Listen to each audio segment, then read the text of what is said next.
የጠራችሁ ቅዱስ ነውና እናንተም በኑሯችሁ ቅዱሳን ሁኑ። ኃጢአት ከቅድስና ያጓድላል። በተለይም ብዙ ጊዜ እኛ ወጣቶችን የሚጥለው ደግሞ ዝሙት ነው።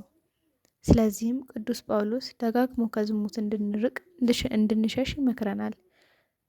ከዝሙት ሽሹ። ሰው የሚያደርገው ኃጢአት ሁሉ ከስጋ ውጭ ነው። ዝሙትን የሚሰራ ግን በገዛ ስጋው ላይ ኃጢአትን ይሰራል። አንደኛ ቆሮንጦስ ምዕራፍ 6 ቁጥር 18። ስጋችሁ ከእግዚአብሔር የተቀበላችሁትን በእናንተ የሚኖረውን የመንፈስ ቅዱስን ቤተ መቅደስ እንደሆነ አታውቁምን? በዋጋ ተገዝታችኋልና ለራሳችሁ አይደላችሁም። ስለዚህ በስጋችሁ እግዚአብሔርን አክብሩ። አንደኛ ቆሮንጦስ ምዕራፍ 6 ቁጥር 20።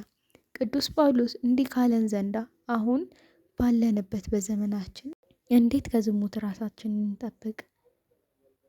የመጀመሪያው ከሚታዩ ነገሮች በስልካችንም ሆነ በተለያዩ የቴክኖሎጂ መሳሪያዎች ለዝሙት የሚያነሳሳ ነገርን አለማየት፣ ልቅ የሆኑ ፊልሞችና ቪዲዮዎችን አለመመልከት ነው። ሁለተኛው ደግሞ ከሚሰሙና ከዝሙታዊ ንግግሮች ወይም ወሬዎች መራቅ ነው።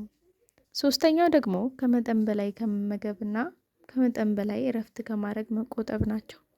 በዋናነት ደግሞ የዮሐንስ ወንጌልንና የአምልኮ ስግደትን ላለማስታጎል ናቸው። የቤተ ክርስቲያናችን የተለያዩ መምህራን እንዲህ ሲሉ ተናግረዋል። ንፍር ውሃ አምጥቶ በሰማይ 7 መስኮት በምድር 7 ከፍቶ መሬትን እግዚአብሔር በፈላ ውሃ ቅቅል አድርጎ የጨረሰ በምንድን ነው? በጥጋብ። ዝሙት የሚወለድ ከምንድን ነው? ከጥጋብ። ከተራበ ሰው ሰውነት ዝሙት አይገኝም።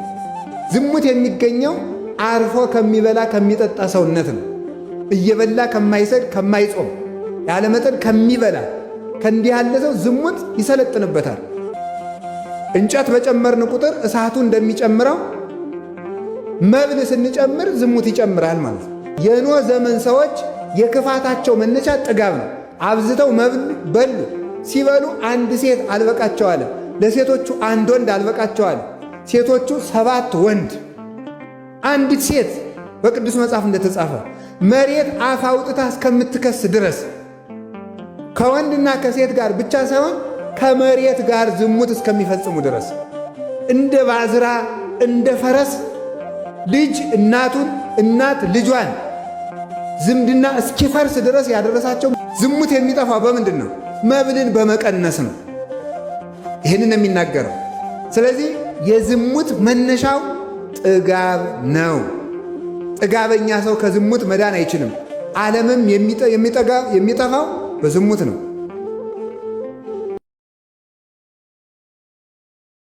የዝሙት ሰይጣንን እንዴት ማሸነፍ ይቻላል የሚለውን ሲናገር አንዱ በየቀኑ ከመጽሐፍ ቅዱስ ጋር የማትገናኝ ከሆነ ዝሙትን ልታሸንፈው አትችልም።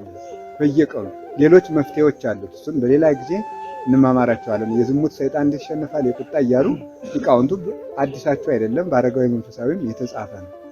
ስለዚህ ያንን ጾር ማሸነፍ የሚቻለው አንዱ ቅዱስ መጽሐፍ ነው።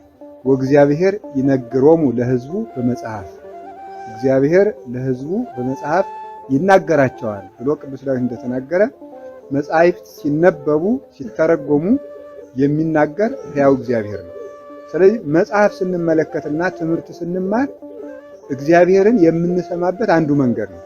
በስነ ፍጥረት ይናገራል፣ በሕልም ይናገራል፣ በራእይ ይናገራል፣ በቅዳሴ ይናገራል፣ በሰዓታት በማህሌት ይናገራል። አንዱ ደግሞ በትምህርት እግዚአብሔር ይናገራል። አንዱ ትምህርቱ ጥበብ ሆኖ ከልቡናችን የሚጠብቀን መሆኑ ነው። አንዱ ደግሞ በራሱ ቃለ እግዚአብሔር ፈውስ መሆኑ ነው። አንዱ ደግሞ በራሱ ቃለ እግዚአብሔር ጉልበትና ኃይል መሆኑ ነው። አንዱ ደግሞ መሪ መሆኑ ነው።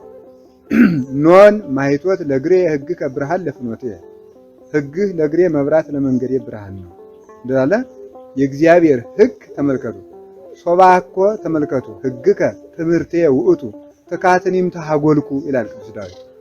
ሕግህ አስቀድሞ ትምህርቴ ባይሆን ኑሮ ጠፍቼ ነበር። ሕግህን ተምሬ እያጠፋው ከሆነ ባልማርማ ኑሮ ምን ያህል ጥፋተኛ ሆን ነበር ይላል ቅዱስ ዳዊት። ስለዚህ ከጥፋት የሚጠብቅ የእግዚአብሔር ሕግ ነው። በጨለማ ብርሃን ሆኖ የሚመራ የእግዚአብሔር ሕግ ነው። እግዚአብሔርን ከመበደል የሚያድን የእግዚአብሔር ሕግ ነው። አባይኩ ነቢብከ ውስተ ልቤ ከመ ያብስ ለከ፣ አቤቱ አንተን እንዳልበድልህ ቃልህን በልቤ ውስጥ እሰውራለሁ ብሎ ይናገራል። ክስቶን ላዕይንቴ ወእራይ መድምምከ ሕግከ እግዚአብሔር ታምራት መንክራት ድንቆች ረድኤቱና ይቅርታው ቸርነቱ የሚታየው የሕግ ሳጥን ሲገለጥ ነው። ስለዚህ ክስቶን ላዕይንቴ አይኖችን ግለጣቸውና ከሕግ መዝገብህ ታምራትን አያለው ይላል።